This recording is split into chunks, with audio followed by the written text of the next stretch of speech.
Halo teman-teman semua, Assalamualaikum warahmatullahi wabarakatuh. Perkenalkan, saya Astrid Suhartini dari Pendidikan Biologi C 2019. Pada kesempatan kali ini, izinkan saya untuk menyampaikan sedikit materi tentang bakteri. Materi ini saya susun berdasarkan materi 335, yaitu mengidentifikasi struktur, cara hidup, reproduksi, dan peran bakteri dalam kehidupan. Lalu ada KD 4.5, yaitu menyajikan data tentang ciri-ciri dan peran bakteri dalam kehidupan. Setiap pembelajaran pasti ada tujuan yang harus dicapai. Nah, tujuan pada materi ini mengacu pada KD 4.5 ini. Selain itu, teman-teman juga diharapkan dapat menerapkan ilmu ini dalam kehidupan sehari-hari, seperti lebih menjaga kebersihan, dapat mengetahui cara pengambilan obat, dan lain sebagainya. Nah, sebelum video ini dimulai, alangkah baiknya kita berdoa terlebih dahulu. Berdoa menurut kepercayaan masing-masing dimulai. Berdoa selesai. Nah, dalam kehidupan sehari-hari saya yakin ya, kita semua pasti bersinggungan langsung dengan bakteri, hanya saja karena bakteri ini bersifat mikroskopis sehingga tidak dapat kita lihat langsung dengan mata telanjang. Nah, pada kesempatan kali ini saya akan menyampaikan 3 subbab, yaitu tentang struktur, cara hidup, dan juga peran bakteri. Nah, bakteri adalah prokariota, yaitu makhluk hidup yang paling sederhana yang terdiri dari sel prokariotik. Bakteri ini ditemukan oleh Anthony van Leeuwenhoek, sehingga beliau kita kenal sebagai bapak biologi. Selanjutnya adalah struktur bakteri. Secara umum, struktur bakteri itu terdiri dari 3 komponen, yaitu dinding sel, membran plasma, dan juga sitoplasma. Namun ada juga struktur lain yang dapat kalian lihat pada gambar. Yang pertama adalah kapsul, adalah lendir yang berkumpul dan mengembal dan terbuat dari glikoprotein. Kapsul ini berfungsi sebagai lapisan pelindung, melindungi dari kekeringan, dan membantu merekatkan diri pada substrat. Lalu ada dinding sel.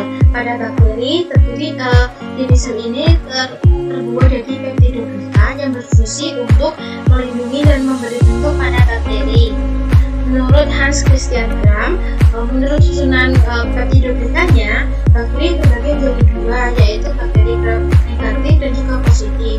Bakteri gram negatif ini, peptidoglikanya itu tipis dan jika dilakukan pewarnaan gram akan berwarna merah. Sedangkan bakteri gram positif adalah bakteri yang berpeptidoglika tebal dan saat dilakukan pewarnaan gram akan berwarna ungu. Lalu ada membran plasma. Nah, membran plasma ini lapisan yang semi-permeabel dan disusun dari fosfolipid dan juga protein. Fungsinya untuk mengatur keluar masuknya zat atau senyawa dalam bakteri. Selanjutnya ada viri dan juga flagella. Sebenarnya sama ya, namun viri ini lebih pendek dan berfungsi untuk membantu perlekatan pada substrat dan penyaluran materi kinetik saat konjugasi.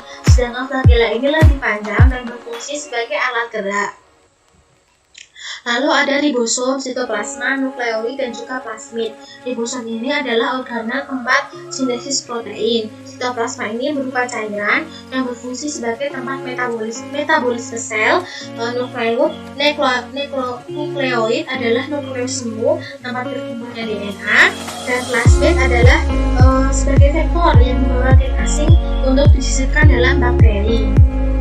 Lalu ada beberapa bentuk bakteri. Yang pertama adalah basil atau batang. Ada monobasil, diplobasil, stratobasil. Ini berdasarkan jumlah, sama juga kokus atau bulan, namanya juga jumlah dan juga susunan. Ada monokokus, diplococcus, staphylococcus, streptococcus, sakina, dan tetracoccus. Lalu ada bentuk spirilia, ada spiral, vibrio, dan juga spiroseta. Selanjutnya adalah cara hidup bakteri yang dapat dikelompokkan dalam 2 hal, yaitu cara mendapatkan makanan dan juga cara bernafas.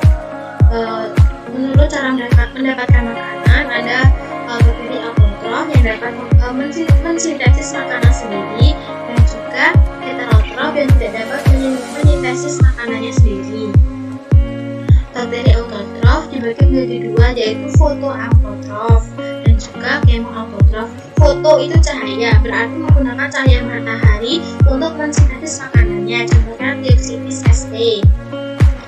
Lalu ada kemoautotrof, yaitu menggunakan energi kimia, contohnya Nitrosococcus sp yang mengoksidasi amonia menjadi nitrit. Selanjutnya adalah bakteri heterotrof yang tidak dapat mensintesis makanan sendiri. Ada bakteri saprofit, yaitu bakteri yang mendapatkan makanan dari hasil sisa metabolisme organisme lain, dan ada yang bersifat dikomposer. Contohnya itu adalah E. coli pada usus manusia. Lalu ada parasit, yaitu bakteri yang mendapatkan makanan dari inangnya, contohnya Clostridium tetani, yaitu penyebab penyakit tetanus. Pernafasan bakteri, nah ini juga dibagi menjadi dua, yaitu bakteri aerob dan juga bakteri anaerob. Bakteri aerob ini merupakan bakteri yang memerlukan oksigen bebas untuk melakukan respirasi. Oksigen ini berfungsi sebagai aseptor elektron terakhir. Lalu ada anaerob. Bakteri anaerob ini tidak memerlukan oksigen untuk bernafas. Nah, langkah-langkah proses aerob dan anaerob ini akan kalian dapatkan pada kelas 12 nanti. Nah, sekedar intermezzo, menurut kebutuhan oksigennya, bakteri ini dibagi menjadi 4, yaitu aerob obligat pada gambar nomor 1, yaitu memerlukan oksigen untuk hidup.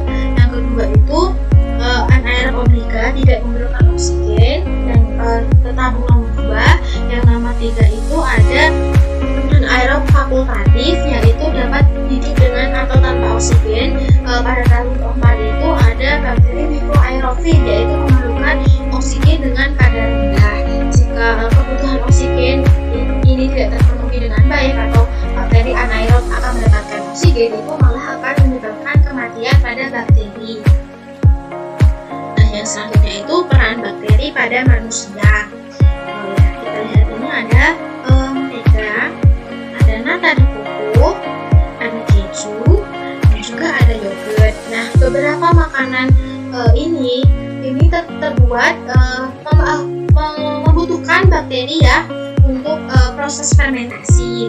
Nah, ada Lactobacillus casei untuk keju, lalu Lactobacillus bulgaricus dan juga Streptococcus thermophilus untuk yogurt, Lactobacillus lactis untuk mentega, dan juga Acetobacter xylinum untuk fermentasi nata de coco. Nah, yang selanjutnya ini ada pohon pepaya yang rusak, lalu ada penyakit TBC, tumor pada tumbuhan, lalu daun anggrek yang hitam. Nah, bakteri ini adalah bakteri yang merugikan bagi manusia. Tidak hanya bagi manusia itu sendiri, tapi juga sektor pertanian yang pastinya juga berimbas juga kepada manusia ya. Contohnya pada manusia langsung itu ada Mycobacterium tuberculosis penyebab TBC. Lalu ada penyakit ini Erwinia papaye pada papaya ini yang disebabkan oleh Bacterium papaya. Lalu ada pada anggrek itu ada Pseudomonas cattleyae yang menyebabkan ini bintik hitam. Lalu ada penyakit tumor crown gall pada batang tanaman diflotil, yaitu yang disebabkan oleh Agrobacterium tumefaciens. Nah, pada materi ini diharapkan kita itu dapat menghubungkan antara struktur, cara hidup bakteri dengan peran-perannya. Nah, pada kapsul bakteri contohnya ini, kapsul bakteri ini juga dapat melindungi bakteri dari imun tubuh saat bakteri ini bakteri parasit. Nah, untuk itu dibuatlah antibiotik. Antibiotik ini dibuat agar dapat merusak kapsul bakteri sehingga dapat menyebabkan kematian pada bakteri. Nah, sehingga bakteri dapat membuat kematian pada bakteri. Selain itu, prinsip ini juga dilakukan pada pembuatan insektisida, lalu